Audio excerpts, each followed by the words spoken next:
বাগদাদের এক গভীর রাত। খলিফা হারুনুর রশিদ তার বিশাল মহলে একা বসে আছেন। শহরের কথা মাথায় ঘুরছে। তার প্রজারা কেমন আছে, রাস্তায় কি চলছে, এই প্রশ্নগুলো তাকে স্থির থাকতে দেয় না। পুরনো অভ্যাস মতো তিনি সাধারণ পোশাক পরলেন, মুখে চাদর জড়ালেন। উজির জাফরকে সাথে নিয়ে বেরিয়ে পড়লেন বাগদাদের অলিগলিতে। এই ছদ্মবেশে বাজারে ঘুরে বেড়ানো তার পুরনো রীতি। এতে তিনি সত্যিকারের বাগদাদকে চেনেন, যে বাগদাদ দরবারে বসে দেখা যায় না। হাঁটতে হাঁটতে বাজারের এক কোণে এসে তার পা থেমে গেল। এক বৃদ্ধ অন্ধ ফকির বসে আছেন। দেহে বয়সের ভার স্পষ্ট, পোশাক জীর্ণ, কিন্তু ভিক্ষা চাওয়ার ধরনটি এত অদ্ভুত যে দেখলে যে কেউ থমকে দাঁড়াবে। খলিফার একটু দূরে দাঁড়িয়ে দেখলেন এক পথচারী ফকিরের বাটিতে একটি দিরহাম ফেলল। দিরহাম পুড়তে না পুড়তেই ফকির সেই মানুষের কাপড়ের আঁচল চেপে ধরলেন। কাতর গলায় বললেন, হে নেকদিল মানুষ, তুমি আমাকে দান করেছ, এখন আরেকটি উপকার করো। আল্লাহর ওয়াস্তে আমার গালে একটা জোরসে থাপ্পড় মারো। পথচারী হতবম্ব হয়ে গেল।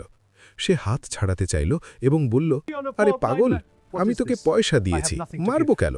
তোর বুদ্ধিশুদ্ধি কি লোক পেয়েছে? কিন্তু ফকির হাত ছাড়লেন না। কাঁদতে কাঁদতে বললেন, ভাই, যদি মারতে না পারো তাহলে তোমার দেওয়া পয়সা ফিরিয়ে নিয়ে যাও। আমি আল্লাহর কসম করেছি, যে আমাকে থাপ্পড় মারবে না তার কাছ থেকে একটি পয়সাও নেব না। পথচারী কিছুক্ষণ বোকার মতো দাঁড়িয়ে রইল। তারপর বাধ্য হয়ে ফকিরের গালে একটি হালকা চড় মেরে দ্রুত সেখান থেকে চলে গেল। এই দৃশ্য দেখে খলিফা এবং জাফর দুজনেই থমকে গেলেন। তারা দেখলেন এটা কোনো একবারের ঘটনা নয়। যেই ফকিরকে ভিক্ষা দেয় তাকেই এই শর্ত মানতে হয়, আগে থাপ্পড়, তারপর দোয়া। খলিফার মনে প্রশ্নের ঝড় উঠল। এই অন্ধত্বের পেছনে কি রহস্য? কোন মানুষ জেনে শুনে নিজেকে এভাবে অপমানিত করাতে চায়?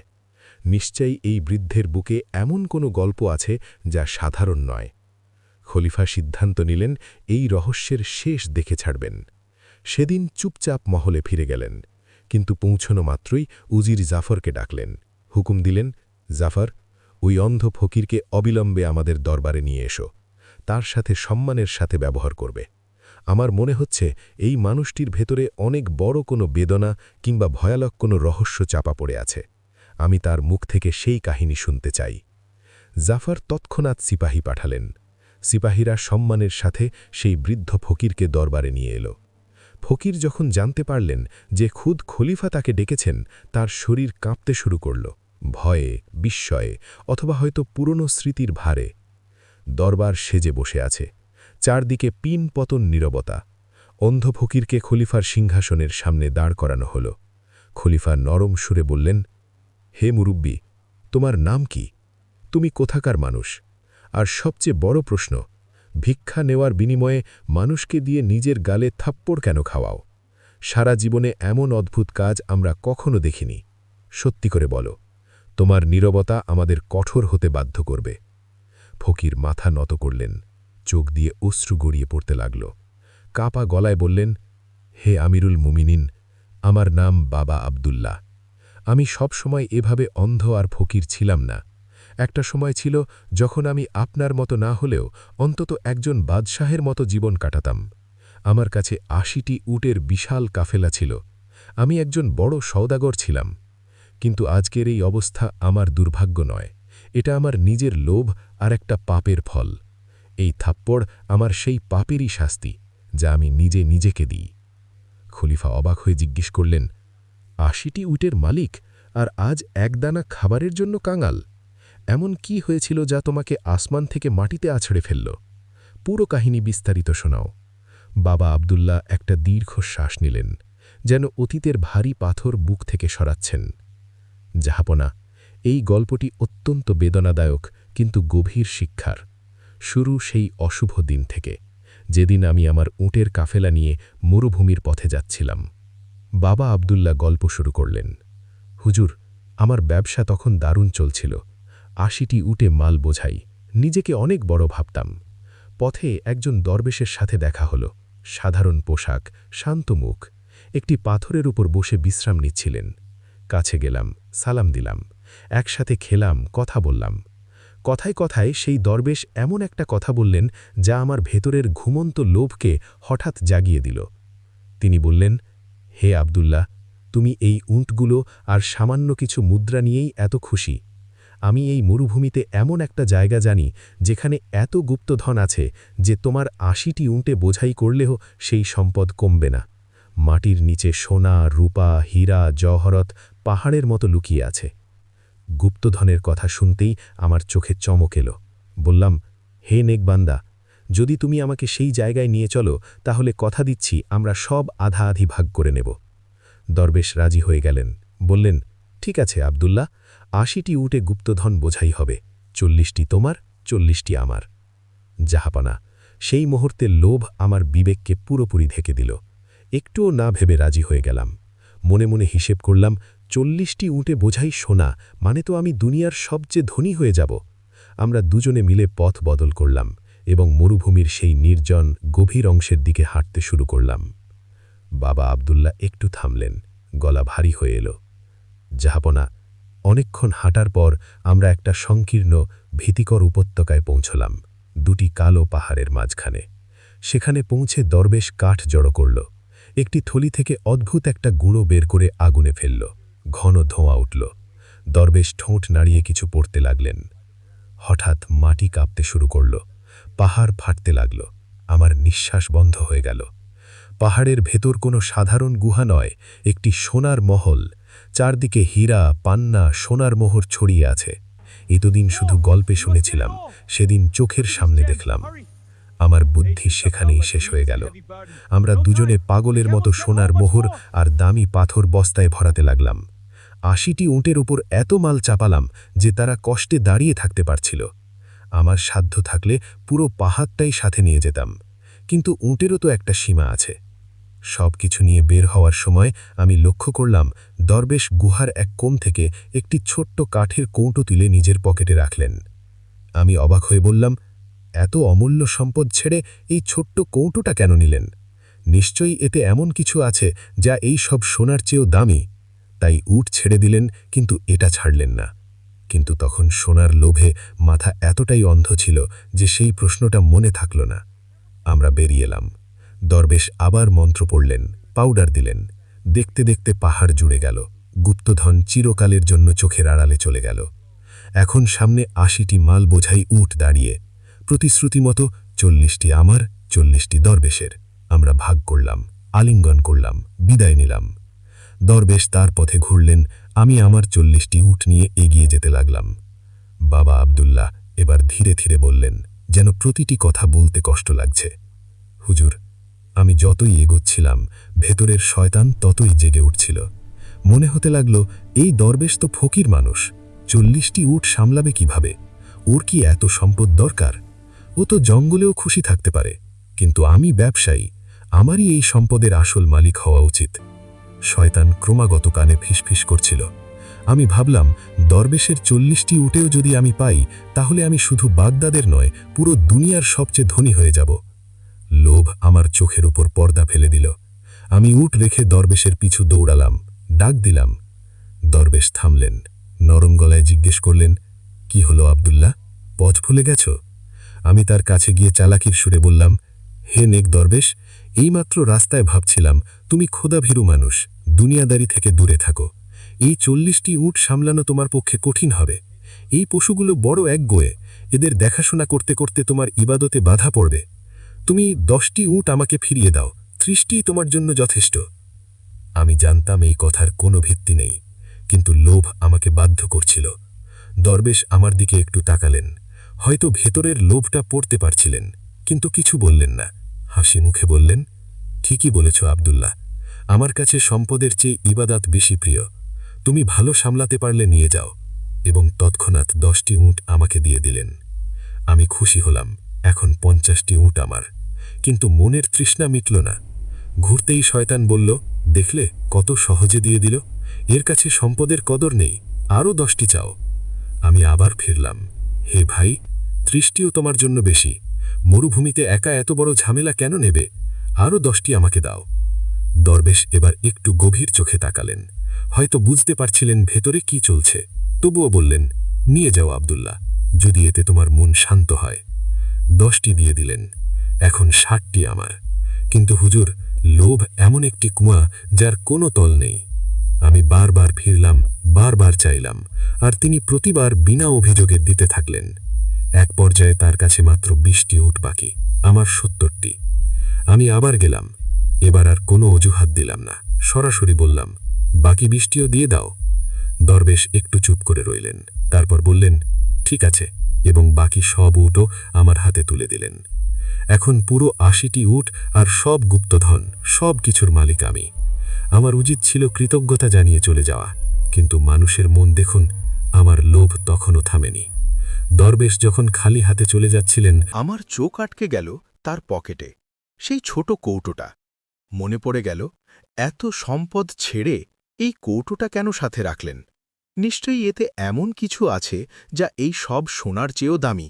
তাই উট ছেড়ে দিলেন, কিন্তু এটা ছাড়লেন না। আমি আবার ডাকলাম, বললাম, হে দরবেশ, তুমি আমাকে সব দিয়েছ, তোমার নেকির তুলনা হয় না, কিন্তু ওই খালি কৌটোটা দিয়ে তুমি কি করবে? ওটাও দিয়ে দাও, যাতে তুমি পুরোপুরি মুক্ত হও।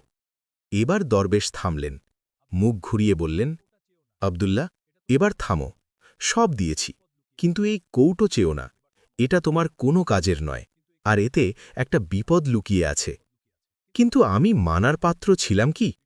জিদ ধরলাম, এই কৌটোও চাই। অবশেষে দরবেশ হাত ঘুরিয়ে সেই কৌটো বের করলেন এবং আমার হাতে রাখলেন। আমি সঙ্গে সঙ্গে ঢাকনা খুললাম। ভেতরে এক ধরনের সুরমা। আমি অবাক হয়ে বললাম, শুধু সুরমা? এত ভান করলে কেন? এতে কি আছে? দরবেশ গম্ভীর হয়ে বললেন, হে আব্দুল্লাহ, এটি কোনো সাধারণ সুরমা নয়, এটি জিনদের সুরমা। যদি বাম চোখে লাগানো হয়, মানুষ মাটির নিচে লুকানো সব গুপ্তধন দেখতে পায়, কিন্তু যদি ভুলে ডান চোখে লাগে, চিরকালের জন্য অন্ধ হয়ে যাবে। গুপ্তধন দেখার কথা শুনে আমার ভেতরে আরেকটি ঝড় উঠল। আমি ভাবলাম, যদি বাম চোখে লাগাই তাহলে দুনিয়ার সব লুকানো সম্পদ খুঁজে বের করতে পারব। এই 80টি উট তো তার সামনে কিছুই নয়। বললাম, তুমি নিজে আমার বাম চোখে লাগিয়ে দাও। দরবেশ অনেক বোঝালেন, বললেন, লোভের পরিণাম ভালো হয় না, যা পেয়েছ তাতেই সন্তুষ্ট থাকো। কিন্তু আমার কানে তখন সেসব কথা ঢুকছিল না। চোখের উপর লোভের পর্দা পড়ে গিয়েছিল। বাধ্য হয়ে দরবেশ আমার বাম চোখে সুরমা লাগিয়ে দিলেন। হুজুর, সেই মুহূর্তে আমার সামনে এক নতুন দুনিয়া খুলে গেল। বালির নিচে সোনার স্তূপ পরিষ্কার দেখতে পাচ্ছিলাম, হিরে জহরত চকচক করছে। আমি আনন্দে কাঁপতে লাগলাম। তারপরও থামলাম না। মাথায় শয়তানি চিন্তা এলো, একটি চোখে লাগালে এত দেখা যায়, 2 চোখে লাগালে কি আরও বেশি দেখব? হয়তো এই গুপ্তধনগুলো সরাসরি আনতেও পারব। দরবেশকে বললাম, ডান চোখেও লাগাও। এবার দরবেশ পিছিয়ে গেলেন, চিৎকার করে বললেন, আব্দুল্লাহ, খোদাকে ভয় কর, ভুলে গেছ কি বলেছিলাম? ডান চোখে লাগলে চিরকালের অন্ধকার, তোর দুনিয়া শেষ হয়ে যাবে। কিন্তু আমার মনে হলো, দরবেশ মিথ্যা বলছেন, হিংসা করছেন, চাইছেন না আমি পুরোপুরি ক্ষমতাবান হই। রাগের সাথে বললাম, তুমি আমাকে হিংসা করছো, ব্যাস লাগাও, নইলে জোর করব। দরবেশ অনেক কাঁদলেন, কসম দিলেন, কিন্তু আমি শুনিনি। শেষে হতাশ হয়ে বললেন, ঠিক আছে আব্দুল্লাহ, তোর কপালে যা লেখা আছে তাই হবে, নিজের কর্মফল ভোগ কর। কাঁপা হাতে সুরমা নিলেন, যেই আমার ডান চোখে ছোঁয়ালেন, ঝাঁপনা, সেই মুহূর্তেই সব শেষ হয়ে গেল। চোখের সামনে গভীর অন্ধকার নেমে এলো। সেই গুপ্তধন, সেই মরুভূমি, সেই উট, সেই আলো, সব কিছু মুহূর্তে অদৃশ্য। মনে হলো কেউ আমার চোখের আলো চিরকালের জন্য নিভিয়ে দিয়েছে। আমি চিৎকার করলাম, হে দরবেশ, কি হলো? আমি তো কিছু দেখতে পাচ্ছি না। দরবেশ আফসোস ভরা গলায় বললেন, আমি তোকে সতর্ক করেছিলাম, কিন্তু তোর লোভ তোকে অন্ধ করে দিয়েছে, চোখের আগেই। বাবা আব্দুল্লাহ বললেন, ঝাঁপনা, আমি মাটিতে লুটিয়ে পড়লাম, ছটফট করতে লাগলাম, কাঁদতে কাঁদতে দরবেশের পা জড়িয়ে ধরলাম, মিনতি করলাম, হে নেক মানুষ, ক্ষমা করো আমাকে, আমি সব কিছু তোমাকে দিয়ে দিচ্ছি, 80টি উঁট, সব সোনা, সব সম্পদ, শুধু আমার চোখের আলো ফিরিয়ে দাও, ভিক্ষা চাই। দরবেশ আমার হাত ছাড়িয়ে নিলেন, কঠোর কিন্তু দুঃখ ভরা গলায় বললেন, আব্দুল্লাহ, এখন অনেক দেরি হয়ে গেছে। এই অন্ধত্ব শুধু শরীরের নয়, এটা তোর লোভের শাস্তি। দুনিয়ার কোনো সম্পদ এখন আর তোর আলো ফেরাতে পারবে না। তারপর যা হলো, সেটাই আমার জীবনের সবচেয়ে ভয়ানক মুহূর্ত। সেই দরবেশ আমার সামনেই আমার সব ৮০টি উঁফের রশি ধরলেন এবং সেগুলো নিয়ে চলে গেলেন। আমি চিৎকার করতে থাকলাম, কিন্তু সেই বিস্তীর্ণ মরুভূমিতে আমার কান্না শোনার কেউ ছিল না, কেবল নিস্তব্ধতা। আমি তপ্ত বালিতে একা, অন্ধ, পথহারা পড়ে রইলাম। বেশ কয়েকদিন সেই জনমানবহীন প্রান্তরে ঘুরলাম। ক্ষুধা তৃষ্ণায় প্রাণ যায়। প্রতিটি মুহূর্তে সেই দরবেশের কথা কানে বাজত। যা পেয়েছ তাতেই খুশি থাকো।